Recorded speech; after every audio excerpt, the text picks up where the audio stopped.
Run না পেলে দল থেকে বাদ পড়তেন গিল। ভবিষ্যৎ বুঝতে পেরে খেলায় পরিবর্তন আনলেন ও রান করেন। ভাইজ্যাক টেস্টে সেঞ্চুরি করে স্বস্তির নিঃশ্বাস ফেলেছেন শুভমান গিল।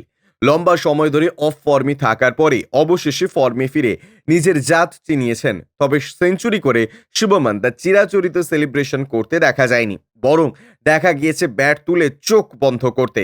আসলে এই সেঞ্চুরিটা তো আর 5টা সেঞ্চুরির মতন ছিল না তার কাছে, এটাই ছিল তার কামব্যাক সেঞ্চুরি। তবে এই সেঞ্চুরিটা না পেলে কি করবেন তা ভেবে ফেলেছিলেন গিল। তবে সেটা জানিয়েছেন রাহুল দ্রাবিড়কে। সম্প্রতি এই খবরটি সামনে এলো। টানা ব্যর্থতা সত্ত্বেও অনেক প্লেয়ার জাতীয় দলে থেকে যান, যতক্ষণ না বসানো হচ্ছে ততক্ষণ তারা দলে থেকে যান। অনেককে আবার রঞ্জি খেলতে বললেও তারা রঞ্জি খেলেন না, যেমন ঈশান কিষান।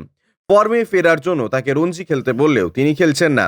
তবে এখানে শুভমান আলাদা, তিনি রঞ্জিতে ফেরার ব্যাপারে সিদ্ধান্ত নিয়ে ফেলেছিলেন এবং পাঞ্জাব ও গুজরাটের মধ্যে ম্যাচটা খেলতেন। একটি রিপোর্ট অনুযায়ী শুভমান গিলকে টিম ইন্ডিয়ার ম্যানেজমেন্টের পক্ষ থেকে জানানো হয়েছিল এই ম্যাচটা তার কাছে মরণবাচন।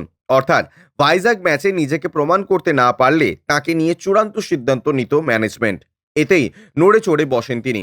জানা গিয়েছে তিনি পরিবারকে ফোন করে জানিয়েছিলেন যে দ্বিতীয় ও তৃতীয় টেস্টের মাঝের সময় তিনি মোহালিতে আয়োজিত হতে চলা পাঞ্জাব বনাম গুজরাটের ম্যাচ খেলবেন। অর্থাৎ তিনি বুঝেছিলেন যে রান না করলে একমাত্রই রঞ্জি রয়েছে তার কাছে একমাত্র রাস্তা।